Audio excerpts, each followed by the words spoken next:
지난번 교회에서 섬기던 교회에서 있었던 일입니다. 교구 담당 목사로서 수많은 임종 예배를 드리지만 제 머릿속에 기억이 남는 하나의 임종 예배를 소개합니다. 그 권사님은 말기암에 걸리셔서 이제 임종을 준비하는 예배를 제가 찾아가서 드렸습니다. 몰래 목사가 찾아가면 하나님 살려주세요, 한 번만 기회를 주십시오 라고 간절하게 마지막이지만 기도를 하지 않습니까? 근데 이 권사님이 저한테 기가 막힌 말을 하는 겁니다. 목사님, 애쓰지 마세요. 저는 다 준비되어 있습니다. 세상에 대한 소망을 다 버렸습니다. 그 대신 목사님, 기도 한 가지만 부탁드릴게요. 고통 없이 죽게 해달라고 기도해 주십시오. 이 기도 부탁을 하시더라고요. 그래서 제가 권사님의 손을 잡고 하나님, 우리 권사님 고통 없이 죽게 해주세요, 이렇게 기도했습니다. 그리고 집에 돌아왔는데 다음 주에 가보니까 살아계시는 겁니다. 왜냐하면 알부민 주사를 맞아가지고 이게 살아나신 거예요.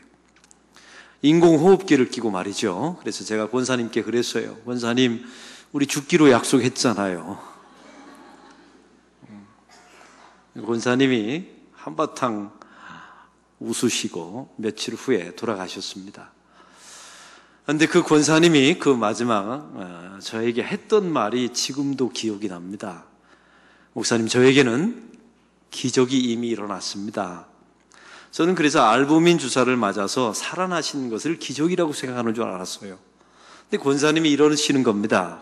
목사님, 저 같은 죄인, 특별히 제가 예수 믿는 사람들을 비방했는데 그 비방했던 제가 예수님을 믿게 된 것이 기적입니다. 그리고 두 번째 기적이 있는데, 목사님, 저를 통하여 저희 가족들이 다 예수 믿게 된 것, 저를 사용하시는 그 하나님, 그래서 온 가족이 예수 믿게 된 것이 기적입니다. 이 말씀을 하시더라고요. 그리고 그분은 얼마 후에 돌아가셨습니다. 저는 그 소리가 아직도 잊혀지질 않습니다. 우리가 추구하는 기적이 무엇입니까? 세상에 많은 사람들은 병이 낫고 또 귀신 들린 것이 쫓겨나가는 것을 기적이라고 생각합니다. 그리고 죽었던 자가 살아난 것을 기적이라고 말하죠. 근데 권사님은 세상에 대한 소망을 버렸답니다. 그리고 나 같은 죄인이 예수 믿게 된 것, 나를 사용하셔서 믿지 않는 영혼들을 구원받게 하신 것, 이것이 기적이라고 말하고 이 땅을 떠나가셨습니다. 사랑하는 성도 여러분, 한번 깊이 생각해 보셔야 합니다. 성경 속에 나타난 기적이 도대체 어떤 의미일까 말이죠. 저는 새벽 예배마다 설교할 때 이런 용어를 제가 즐겼습니다. 하나님, 오늘도 기가 막힌 새벽을 주셔서 감사합니다. 제가 그렇게 기도하죠. 새벽에 오신 분들은 기억하실 겁니다. 제 마음속에는 서프라이즈한 이 새벽, 저에게는 날마다 기적처럼 보이는 새벽이거든요. 하나님, 예외적인 은혜를 베풀어 주셔서 감사합니다. 이런 기도 제목이었던 거죠. 저는요, 제가 은혜가 충만하면 제가 살아가는 모든 일상들이 다 기적으로 보입니다. 예를 들면 저는 새끼 밥 먹고 사는 것도 기적으로 느껴져요. 우리나라가 5,000년의 역사가 있다고 말하지 않습니까? 그 5,000년의 역사 가운데 우리 한 민족이 새끼를 다 먹고 산 것은 최근 50년밖에 안 됩니다. 나머지 4,950년은요, 이 나라와 이 민족이 밥을 세 끼를 못 먹고 살았어요. 저는 이런 것도 기적이라고 생각해요. 제가 안락교회를 만나게 된 것, 제 아내와 함께 사는 것, 제가 부족하지만 이런 아들들을 낳고 사는 것, 이 모든 것이 다 기적으로 보입니다. 하나님의 은혜가 임하면 제 일상 속에서 벌어진 평이한 일들이 제 눈에는 다 기적으로 보여요. 할렐루야. 여러분은 어떠십니까? 오늘 말씀 속에 성경적인 기적이 도대체 무엇일까? 세상 사람들이 말하는 기적과 어떻게 다를까? 이런 관점으로 말씀을 나누길 원합니다. 사도 바울은 3차 전도여행 중에 있었어요. 비시디 안디옥에서 파송받아 이제 에베소까지 도착하게 되었습니다. 에베소에서 사도 바울은 복음의 회방꾼을 만나게 됩니다. 그래서 그 에베소 옆에 있는 두란노 서원에 가서 2년 동안 말씀을 전하게 됩니다. 이 두란노라고 하는 서원은 지금으로 말하면 어떤 학원 그런 개념이에요. 이 두란노라고 하는 의미는 본래 티란노스라고 하는 뜻입니다. 이게 폭군이라는 의미예요. 여러분, 공룡 가운데 티라노스사우루스 아십니까? 어린아이들이 아니니까 모르시겠죠. 이 공룡 가운데 가장 폭군. 그래서 앞에 티라노스가 붙은 거예요. 티란노스가 바로 폭군이라는 뜻이거든요. 이 서원에 티란노스라고 하는 이름이 붙여진 이유가 있습니다. 그 서원에 가장 많은 강의를 하는 선생님의 별명이 폭군이었던 거예요. 그래서 티란노스, 이걸 한국말로 바꾸면 두란노 서원이 되는 것입니다. 사도 바울이 이 두란노 서원에서 하나님의 말씀을 강론하게 된 계기가 있었습니다. 그 당시에 사람들은요, 낮 11시부터 오후 4시까지는 너무너무 더웠어요. 그래서 사람들은, 부자 사람들은 일을 하지 않고 목욕탕에 가서 목욕을 그 시간에 했던 말이죠. 그리고 대부분의 사람들은 낮잠을 취하는 시간이었어요. 그러다 보니까 이 두란노 서원의 임대료가 낮 11시부터 4시까지가 쌌습니다. 사도 바울은 돈이 없습니다. 그래서 아침에 동틀 때 일어나서 11시까지는 천막을 만드는 장사를 해요. 만듭니다. 그리고 11시부터 4시까지 싼 임대료에 두란노 서원을 임대받아서 거기서 하나님의 말씀을 강론해요. 그리고 4시부터 저녁까지 또 천막을 만들어서 생계를 이어갑니다. 사도 바울은 생업과 말씀을 증거하는 일을 병행했습니다. 얼마나 바쁜 일상을 보냈는지 모릅니다. 바로 이때 오늘 본문의 말씀이 일어나게 됩니다. 11절, 어떤 일이 일어났는지 11절 다 같이 읽겠습니다. 하나님이 바울의 손으로 놀라운 능력을 행하게 하시니. 여기서 놀라운 능력이라는 단어에 주목해 보십시오. 이게 헬라어로 크노사스라고 하는 단어인데 이 뜻은 굉장히 독특한, 이례적인 이란 뜻이에요. 한번 따라해 봅시다. 독특한, 이례적인. 하나님께서 바울의 손으로 기적을 일으키시는데 아주 독특하고 이례적인 기적을 베푸셨다는 것입니다. 그러면 그 독특하고 이례적인 기적이 무엇이었을까요? 오늘 본문 12절에 이렇게 기록합니다. 12절을 읽겠습니다. 심지어 사람들이 바울의 몸에서 손수건이나 앞치마를 가져다가 병든 사람에게 얹으면 그 병이 떠나가고 악귀도 나가더라. 사도 바울이 사용했던 손수건과 앞치마가 있었습니다. 근데 사도 바울이 너무 바쁜 거예요. 동터서 11시까지 천막을 만들고 11시부터 4시까지 싸게 임대료를 내서 두란노 서원을 임대했으니까 말씀을 전하고, 그리고 오후 4시부터 저녁까지 또 천막을 만들어서 생계를 이어가죠. 사도 바울이 모든 사람들을 다 찾아가서 안수해주고 병을 고칠 수 있는 여력이 없었습니다.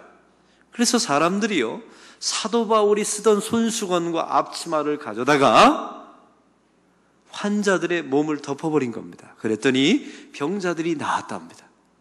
그리고 귀신 들린 자가 악귀가 떠나갔다라고 오늘 성경은 말씀하고 있습니다. 그래서 사도 바울에게 있어서는 이례적인 기적이 일어납니다.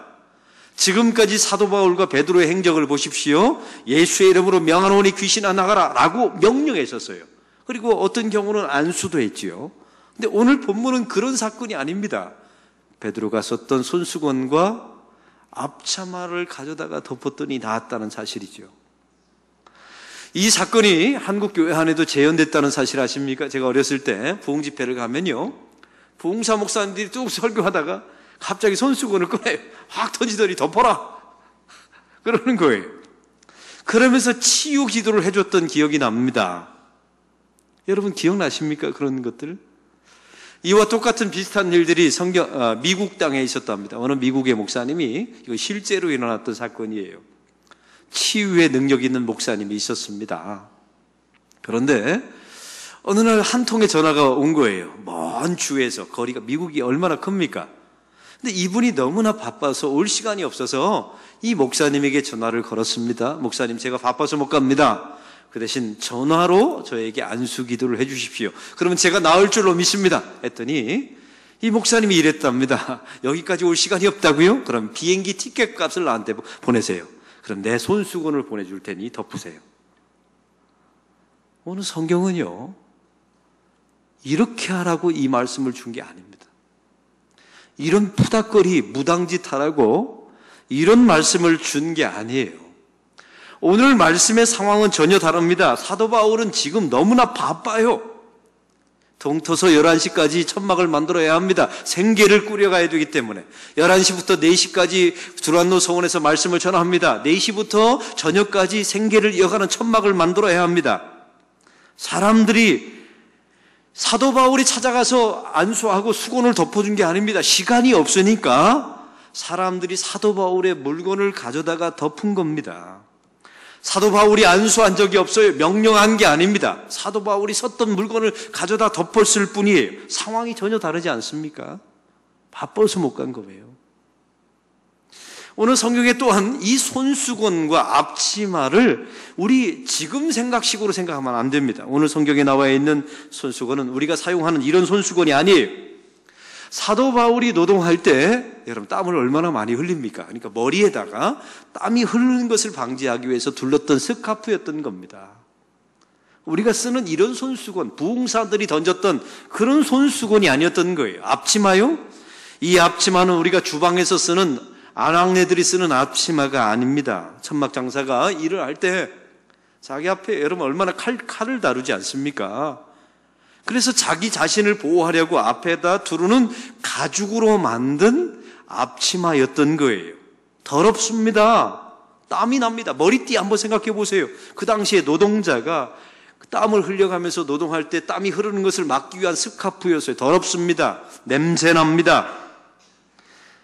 이것은 사람들이 기피하고 혐오하는 물건이었어요. 그런데 사도 바울에게 있어서 가져갈 것은 그거밖에 없었던 겁니다. 사도 바울이 새 옷을 가지고 있을 수가 없었죠. 사도 바울이 가지고 있었던 새로운 손수건 이런 게 있었던 게 아닙니다. 기껏 가져갈 수 있는 게 그것밖에 없었던 거예요. 사랑하는 성도 여러분, 이 상황을 한번 생각해 보세요. 사도 바울이 가고 싶어요. 근데 갈 수 있는 상황이 아닙니다. 근데 사람들이 믿음을 가지고 자기의 그 꼬실꼬실하고 냄새나고 그 얼룩이지고 찢겨진 자기 앞치마, 땀에 얼룩진 자기의 스카프를 가져가서 환자들에게 덮는 겁니다.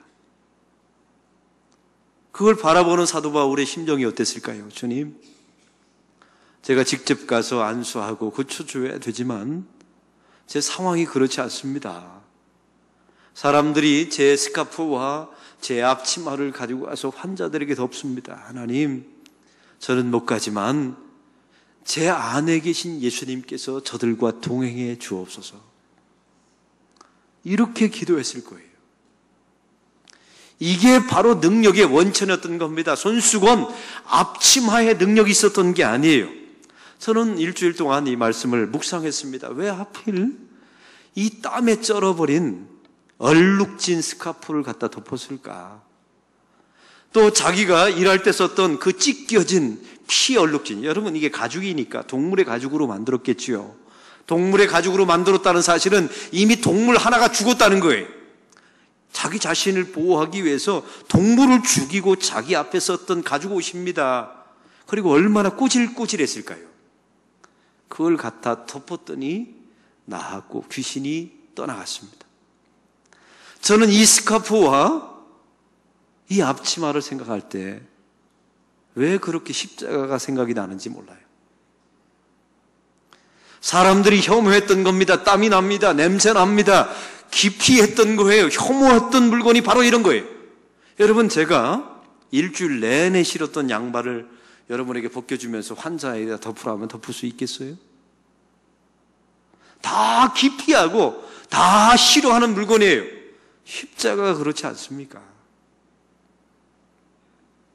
우리 예수님께서 십자가에서 당신의 모든 피와 땀을 다 쏟고 죽으셨습니다. 그 장면이 왜 이렇게 오버랩되는지 모르겠어요. 예수님께서 십자가에서 어린 양으로 십자가에서 제물이 되셔서 바로 십자가에서 대속의 죽음을 죽으셨습니다. 사도 바울이 평소에 지녔던 그 앞치마가 왜 십자가에 달린 예수님으로 보였는지 모르겠어요. 저의 해석이며 저의 고백입니다. 십자가는 똑같습니다. 세상에 많은 사람들이 기피합니다. 혐오합니다. 냄새난다고 말합니다. 바보 같은 짓이라고 말하죠. 그런데 그 십자가를 덮으면 우리의 죄가 깨끗해집니다.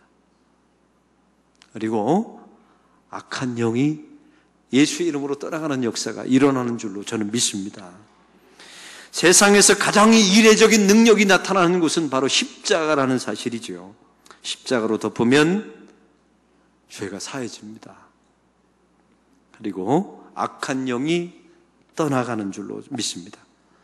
그런데 사도 바울에게는 하나 고민이 있습니다. 생각해 보세요. 자신이 썼던 그 앞치마, 그 스카프, 더럽고 추한 냄새나는 것을 가져다 덮으면 사람들이 나아요. 그리고 악귀가 떠나갑니다. 그런데 문제가 있었어요. 사도 바울의 질병은 안 낫는 겁니다. 사도 바울은 사단의 가시라고 하는 질병이 있었습니다. 많은 신학자들이 말하죠. 불에도 넘어지고 물에도 넘어지는 간질병을 가지고 있었다라고 말합니다. 한번 상상해 보세요. 근사한 사역자, 설교하는 사역자가 두란노 서원에서 말씀을 전하다가 갑자기 쓰러지는 겁니다. 입에 거품을 물고 버그적버그적 거리는 거예요. 눈을 뒤집어 까고 말이죠. 사도 바울이 얼마나 이게 상황이 난처했겠습니까? 내 수건을 덮으면 나아요. 내 앞치마를 가져다가 덮으면 귀신이 떠나갑니다. 근데 나는 고침을 받지 못하는 거예요.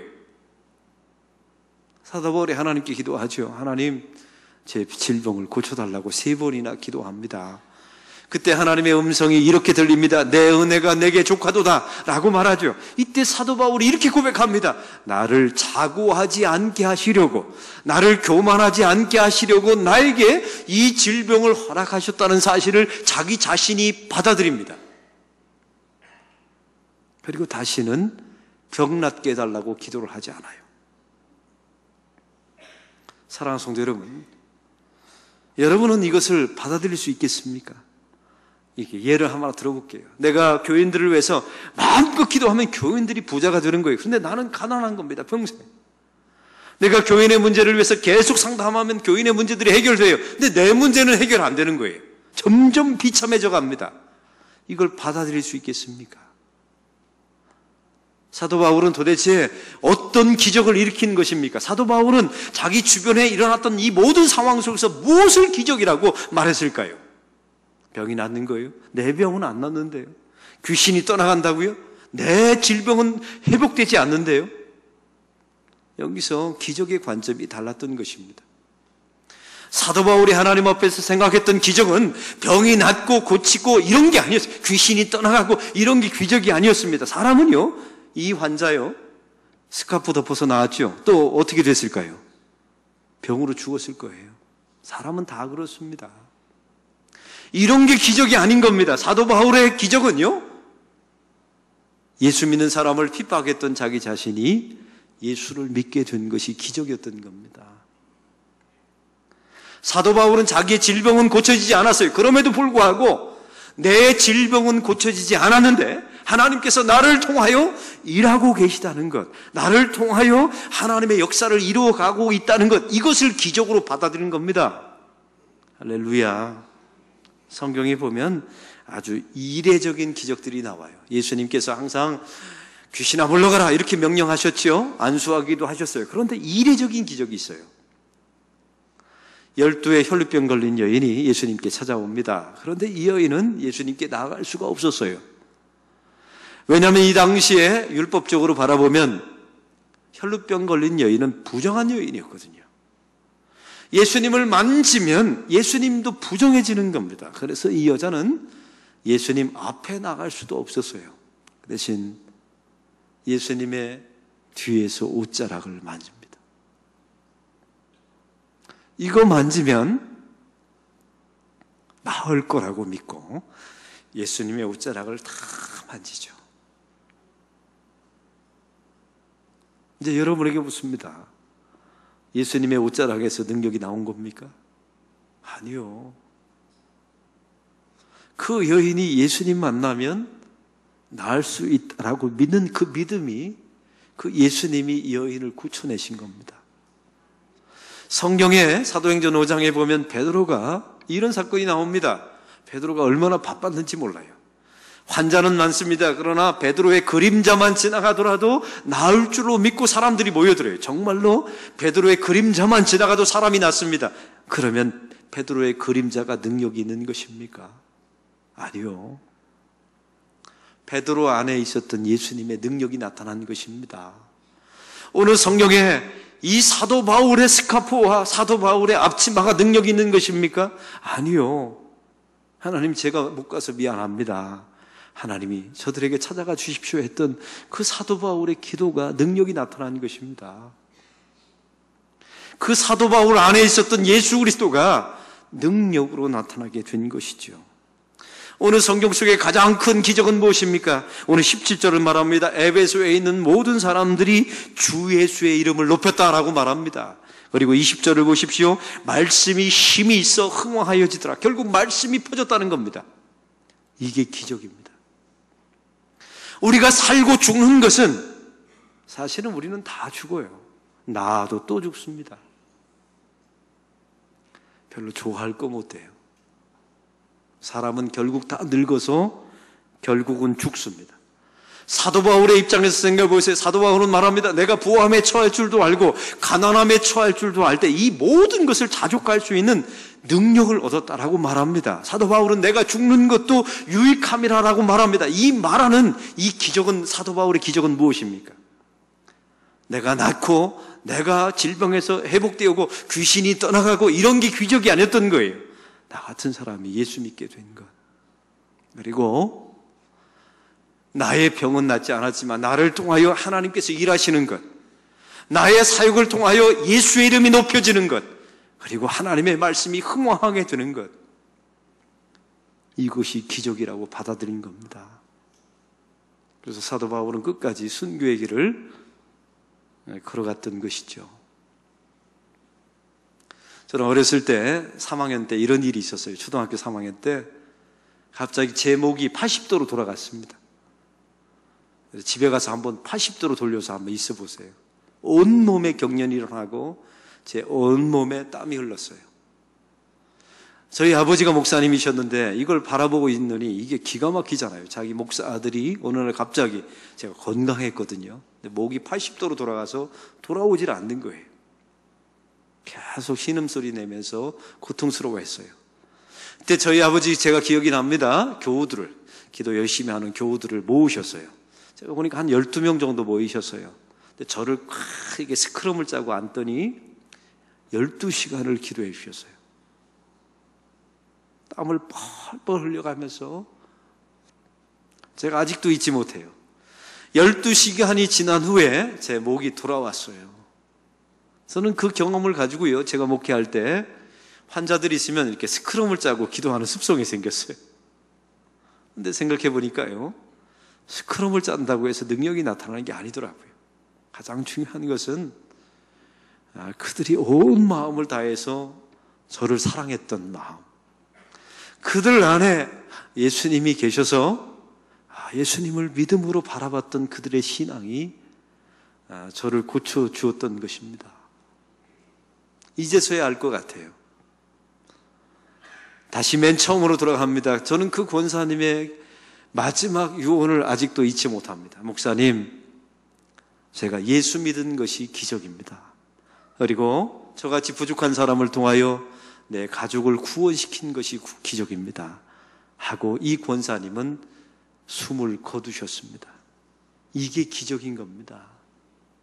이게 기독교의 기적인 거예요. 수건 뿌려주면서, 내가 썼던 이런 새 수건을 뿌려주면서 덮으라고 말하는 것은 기독교가 아닙니다. 그건 푸닥거리예요.